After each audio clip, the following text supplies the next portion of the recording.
안녕하세요, 옴씨입니다. 중고 신입이 갈수록 늘어나면서 생신입 지원자분들의 고민이 깊어지고 있습니다. 하지만 생신입도 돌파할 수 있는 길이 있습니다. 서로 어떤 장단점이 있는지 하나씩 좀 파헤쳐 보도록 하겠습니다. 자, 첫 번째 서류 전형.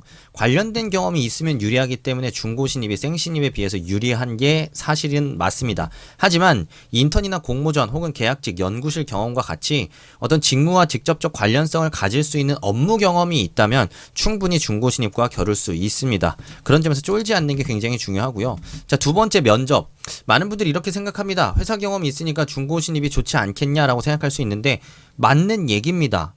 다만 이는 서류 전형에서 업무 경험이 있다라는 걸 확인한다는 측면에서 유리한 부분이 있지만 업무를 해봤냐 안 해봤냐라는 자체만으로 합격과 탈락을 가르지는 않는다라는 게 포인트입니다.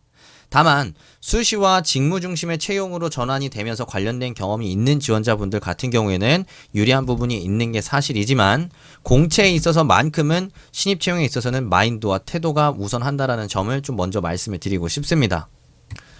자, 여기서 오해하시면 안 되는 부분이 있겠습니다. 그렇다면 아무 경험이 없어도 되냐라고 얘기를 하실 수 있는데요. 그런 의미가 아니라 정규직 형태의 경험이 아니어도 충분히 중고 신입과 싸울 수 있다라는 얘기를 좀 드리고 싶은 거고요.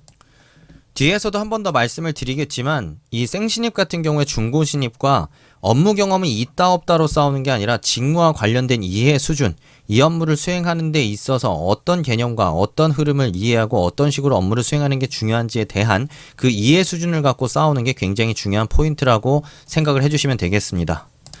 그렇다면 이 생신입과 중고신입 각각의 상대적 강점과 단점을 좀 정리를 해보도록 하겠습니다. 중고신입 같은 경우에는 아무래도 좀 더 난이도 있는 업무를 했을 가능성이 높다라는 점, 그리고 업무를 수행했기 때문에 더 빠르게 업무에 적응할 수 있다라는 장점 정도가 있을 수 있겠습니다. 그리고 이런 이유 때문에 서류 전형에서도 유리한 측면을 갖고 있는 게 사실입니다. 하지만 단점 또한 명백합니다. 무엇이냐? 바로 불필요한 습관과 쪼가 있다라는 겁니다.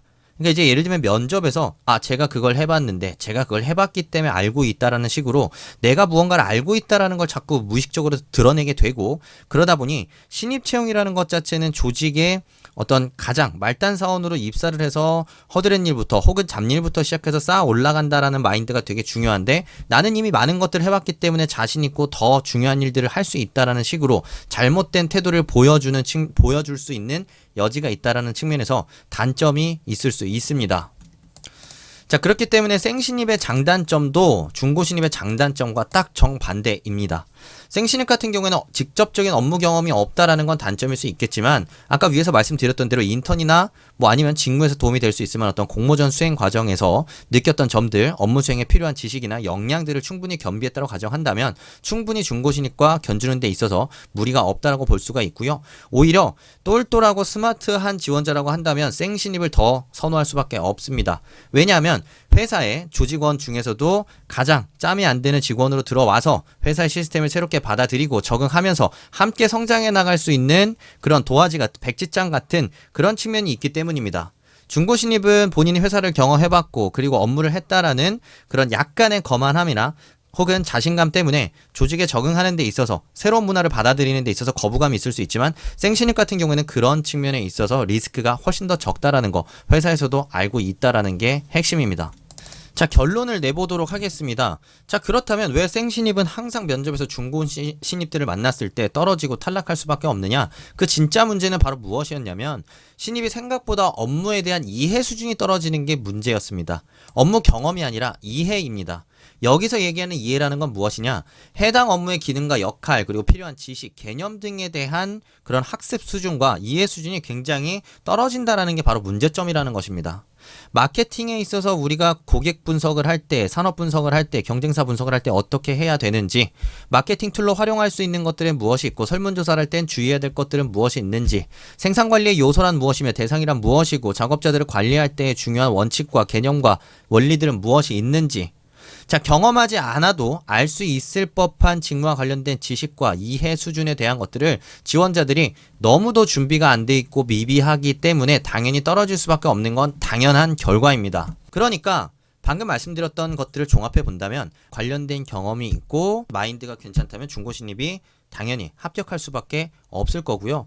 다만 생신입이 굉장히 마인드도 좋고 다 좋은데 직무 자체에 대한 이해도가 많이 떨어진다. 마케팅이 뭔지도 모르고 영업이 뭔지도 모르며 관련된 역량을 키워왔다라는 이상한 얘기만 한다라고 한다면 당연히 중고신입으로 손이 갈 수밖에 없는 것이었습니다. 그래서 마인드가 괜찮고 직무에 대한 기본적인 지식과 이해 수준을 갖춘 신입이라면 오히려 중고 신입보다 유리한 측면이 있는 게 사실입니다. 중고 신입은 열심히 이직 사유에 대해서 핑계를 대야 되지만 생신입 같은 경우에는 이직 사유를 핑계를 댈 필요도 없고 다소 중고 신입에 비해서 직무 경험이 부족하다고 하더라도 직무에 대한 뚜렷한 어떤 관심과 이해 수준을 갖추고 있기 때문에 우리가 간단한 일부터 쉬운 일들부터 하나씩 교육시키면서 함께 성장해 나갈 수 있겠다라는 생각을 갖고 중고 신입에 비해 어떤 지식 수준이나 이해 수준이 조금 부족해도 충분히 뽑을 수 있는 여지가 있는 것입니다. 그래서 반드시 생신입 분들 경험이 아닌 이해와 지식과 태도로 승부를 본다는 마인드로 접근하시는 게 중요합니다. 중고 신입이 경험이 있는 건 사실이고 그 경험을 가지고 있기 때문에 서류 전형, 면접 전형에서 유리한 부분이 있는 게 사실이지만 충분히 생신입이 가지고 있는 패기 그리고 백지장 같은 그런 순수함과 그리고 직무에 대한 열정 가지고서 충분히 중고 신입들과 싸워서 이길 수 있습니다. 이런 마인드로 접근한다면 중고 신입과의 경쟁 충분히 싸워서 이길 수 있다고 자부합니다. 자, 직무 지식 여러분들한테 부족했던 건 무엇인지 그 방법과 그 세세한 내용이 알고 싶다면 스펙을 뛰어넘는 자소서로 내용 확인해 보시면 좋을 것 같습니다. 구독, 좋아요, 알림 설정 완료하신 구독자분들의 합격을 기원하겠습니다. 감사합니다. 옴스였습니다.